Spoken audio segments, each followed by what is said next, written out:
सोनभद्र जिले के वरिष्ठ पत्रकार आदरणीय कौशलेंद्र पांडे जी, आज जो जी। घटनाक्रम हुआ है लव जिहाद जैसा मामला, मामला कल का है। हाँ, तो उसका जरा सा पूरा विवरण हमें बताएं, कैसे क्या हुआ। सर, दुद्धी कोतवाली क्षेत्र दुद्धी कचहरी में जी। अनपरा क्षेत्र का रहने वाला एक लड़का जी। 16 साल की लड़की को शादी के लिए कोर्ट मैरिज कराने आया हुआ था। उसी दौरान कुछ लोगों की नजर पड़ गई। लोग पूछताछ करने लगे तो पता लगा कि मामला तो लव जिहाद का है। लोगों ने विरोध करना शुरू किया। इसके बाद वहाँ हिंदू संगठन से जुड़े लोग पहुँच गए। लड़के के पक्ष के भी लोग पहुँच गए। इसको लेकर दोनों पक्षों में तकरार हुई। जानकारी पुलिस के पास पहुंची तो पुलिस भी पहुंची। समझा बुझा के दोनों पक्षों को फिर आरोपी और लड़की को कोतवाली ले आई। और वहां से उसने लड़की से जानकारी लेने के बाद अनपरा थाने संपर्क किया। वहां से लड़की के पिता को जानकारी भिजवाई गई। फिर पुलिस बुला के लड़के और आरोपी दोनों को अनपरा पुलिस को सौंप दिया गया। और उसके आगे कार्रवाई अनपरा पुलिस करेगी? हाँ, अनपरा पुलिस का कहना है कि हम कार्रवाई कर रहे हैं।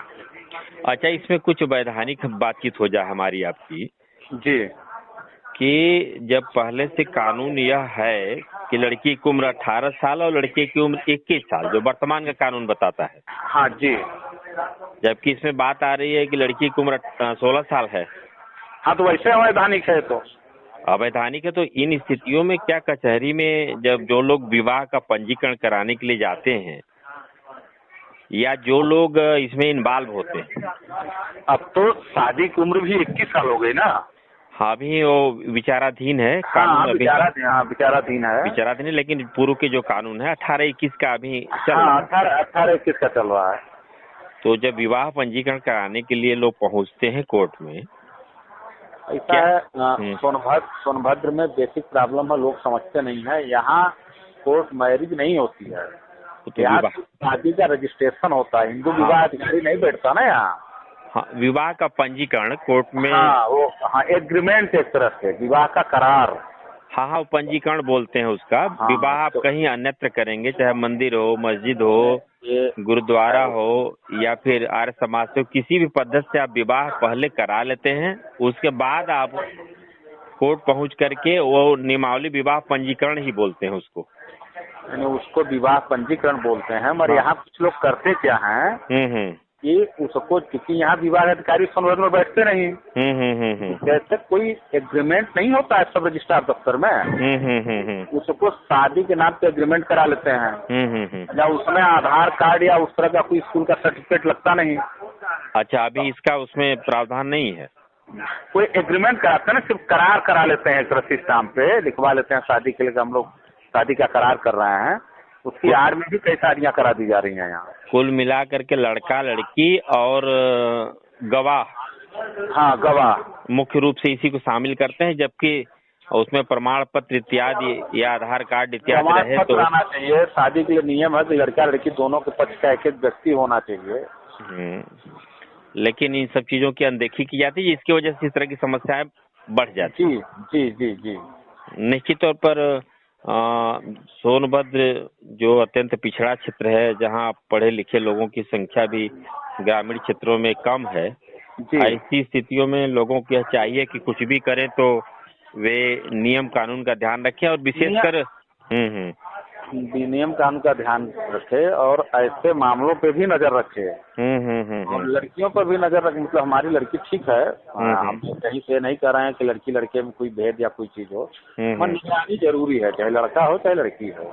और विशेषकर एक बात और भी है कि जो पढ़ा लिखा समाज है जी, चाहे वह अधिवक्ता हो या कोई अन्य लोग जी, तो केवल महज उन लोगों से भी विशेष निवेदन है कि इस तरह की जब मामले आए तो कम से कम जो नियम संगत है, जो बाद में चल के कोई अड़चन न खड़ी हो जाए वैधानिक, इन लोगों को भी इन बातों का ख्याल रखना चाहिए। बिल्कुल रखना चाहिए। और अधिवक्ता वैसे भी बहुत सम्मानित पद है।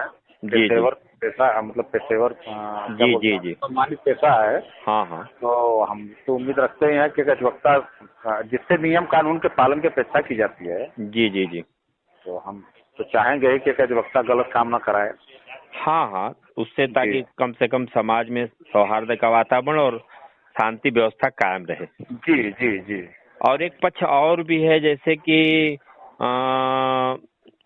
अनपरा थाने की बात अभी क्लियर नहीं हो रही कि अनपरा थाने की सूचना थी उसके गायब होने की, तो उसने गुमशुदगी दर्ज की थी या हमारी बात हुई थी वहाँ अनपरा इंचार्ज से।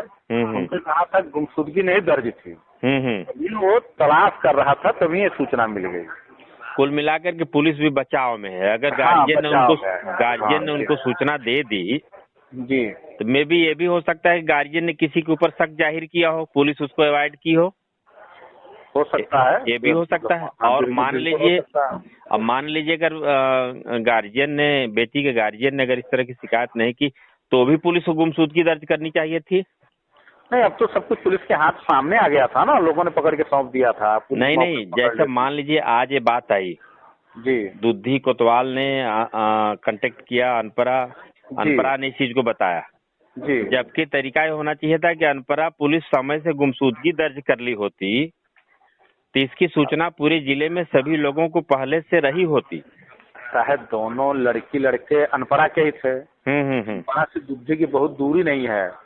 तो वहाँ से निकले, अगर वो करके निकले, लड़की निकले कि हम जा रहे हैं कहीं शाम को आएंगे, जैसे पुलिस का कहना था कि लड़की के पिता का कहना था वो पढ़ने के लिए घर से करके निकली थी।